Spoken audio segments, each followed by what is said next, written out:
Good morning everyone. I am Achal Gupta and we are studying fractions and decimals. Till now we have covered what fractions are, different types of fractions and how to convert a fraction into its lowest form. So today we are going to cover a small topic, that is how to convert improper fractions into mixed fractions and how to convert mixed fractions into improper fractions. Although you must have done this topic in class 6th also, but we will again revise this topic today and then we will do few question answers. So first of all, let's see how to convert improper fractions into mixed fractions. Whenever you want to convert an improper fraction into mixed fraction, first of all you have to divide the numerator by denominator.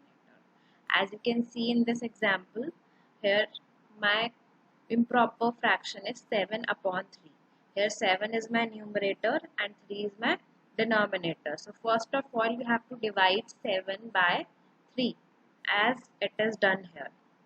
All of you know how to divide, right?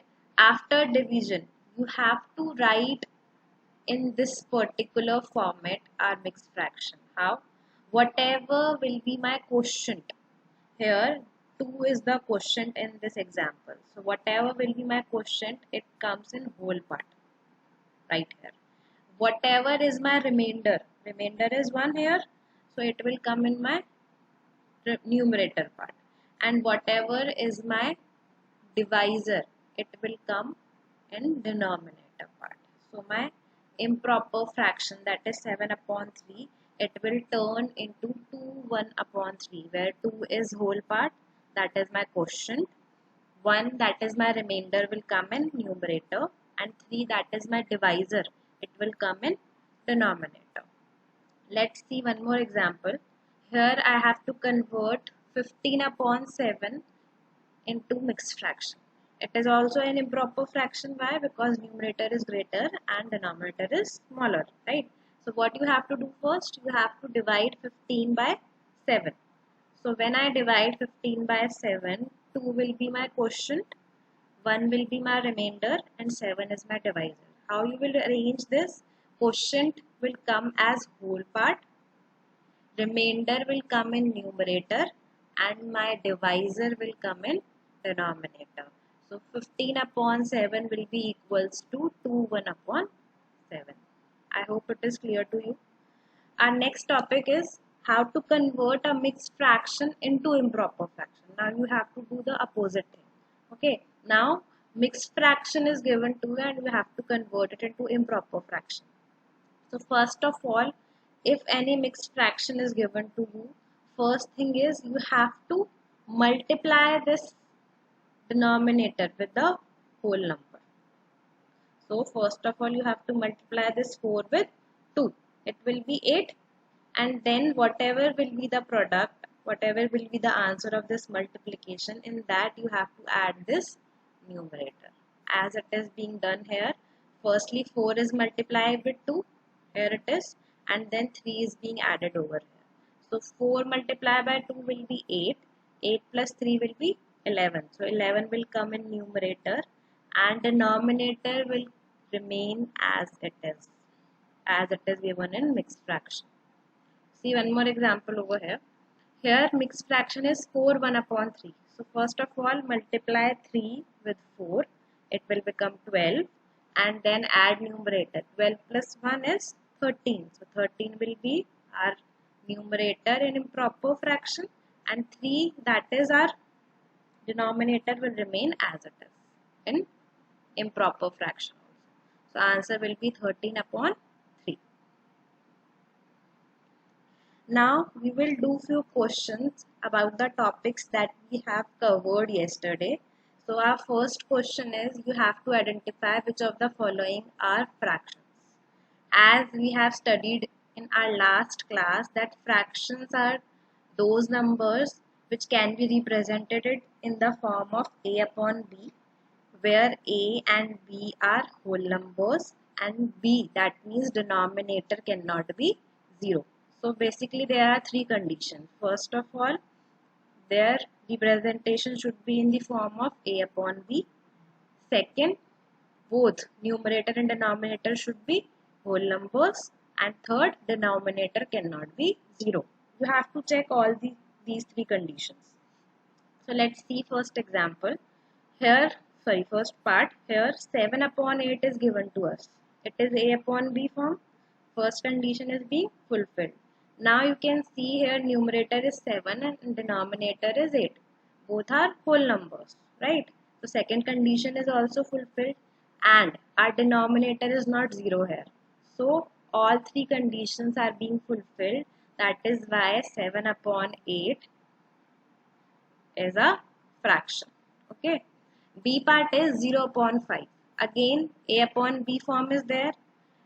Both numerator and denominator are whole numbers. 0 is also a whole number because whole numbers start from 0 only, and 5 is also a whole number. And denominator, here numerator is 0, remember it. So numerator can be 0 in a fraction, but denominator cannot be. Here denominator is not 0, right? So it is a fraction.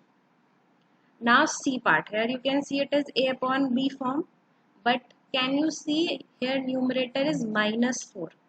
Negative numbers are not there, are not part of our whole numbers, so minus 4 is not a whole number. That is why this C part is not a fraction. Okay, now listen, see here D part. Only 9 is given to you. 9 is a whole number. But can I write 9 as 9 upon 1? Because whenever no denominator is given to you, that means by default the denominator is 1. So I can write 9 as 9 upon 1. Now you can see here it is A upon B form. Both numerator and denominator are whole numbers. 9 is also a whole number, 1 is also a whole number, and denominator is not 0. It is a fraction. In our last part, all the conditions are being fulfilled, but here denominator is 0. Our denominator can never be 0 in a fraction. So this is not a fraction. Next question is, here you have to identify out of these given fractions, you have to identify different types of fractions. All these type of fractions we have studied yesterday only. So I hope you are remembering all these. So first is proper fraction. Proper fractions are those fractions in which numerator is smaller than denominator. That means numerator should be smaller and denominator should be bigger. So out of all these, you can see here 3 upon 10. Here numerator is smaller than denominator. 4 upon 9. Here again numerator is smaller than denominator. In this case, numerator is greater, so it is not proper fraction. Again, numerator is greater than denominator, so it is also not a proper fraction. Here you can see 1 upon 11. Numerator is smaller, denominator is greater, so it is proper. Here it comes. And these three are also proper fractions. In proper fraction, numerator is smaller, denominator is bigger. Here also numerator is smaller, denominator is bigger. Right? What are improper fractions? In improper fractions, denominator is smaller, or you can say denominator and numerators are equal. Okay. So here you can see in 18 upon 5 our numerator is greater and denominator is smaller. So this is improper. Here also numerator is greater and denominator is smaller. So it is also improper. You can see this 2 by 2. Here both numerator and denominators are same. So it comes under improper fractions. Whenever numerator and denominator are same, they come under the category of improper fraction. One more example of improper fraction is here, 13 upon 3. Here again numerator is greater and denominator is smaller. Okay, and next type of fraction is unit fraction. What are unit fractions? In which numerator is 1. We don't care what our denominator is. Denominator cannot be 0, except 0 denominator can be any whole number, right? So we just have to look for numerators. When numerator is 1, our fraction is unit fraction. You can see two examples here. 1 upon 11, here numerator is 1, so it is unit fraction. And here also numerator is 1, so it is also unit fraction, right? Our next type of fraction is decimal fraction. In decimal fractions, our denominator should be either 10, 100, 1000, 10,000, 1 lakh, or so on. So here you can see in this fraction 3 upon 10, our denominator is 10, so it is decimal fraction. And in this one, 7 upon 1000, this is also a decimal fraction. And our E part is like fractions we have to identify. Like fractions are those fractions in which denominators are same. You can see here in 3 type of fractions our denominator is 9. Here it is 9, here it is 9, and here it is 9. So all these 3 fractions are like fractions. 4 upon 9, 6 upon 9, and 1 upon 9. Let's move on to next question. In question number 3, you have to write equivalent fractions. This topic also we have covered yesterday. Equivalent fractions are those which form when we multiply or divide numerator and denominator with same numbers.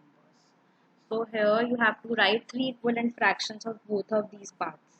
First part is 5 by 6, right? So 5 by 6, I am multiplying both numerator and denominator with 2. So I will get 10 upon 12. So 10 upon 12 is an equivalent fraction. Then I am multiplying both numerator and denominator with 3. You can multiply both numerator and denominator with any number, but that number should be same, right? So here I am multiplying with 3. So my next equivalent fraction will be 15 upon 18. In my next example, 5 upon 6 is being multiplied with 7, both numerator and denominator. So my equivalent fraction will be 35 upon 42. So here you can see you just have to multiply with the same number in numerator and denominator, and that number can be anyone. Okay, any whole number except 0. Okay, because when you select 0 and you multiply with 0, so everything becomes 0. Okay. Okay, in B part, you can see here I have written 3 equivalent fractions of 1 by 7. This part is same as A part, you can see that. Okay, so our next question is check whether these are equivalent fractions or not. Yesterday I told you how to check whether 2 fractions are equivalent or not. You can cross multiply them.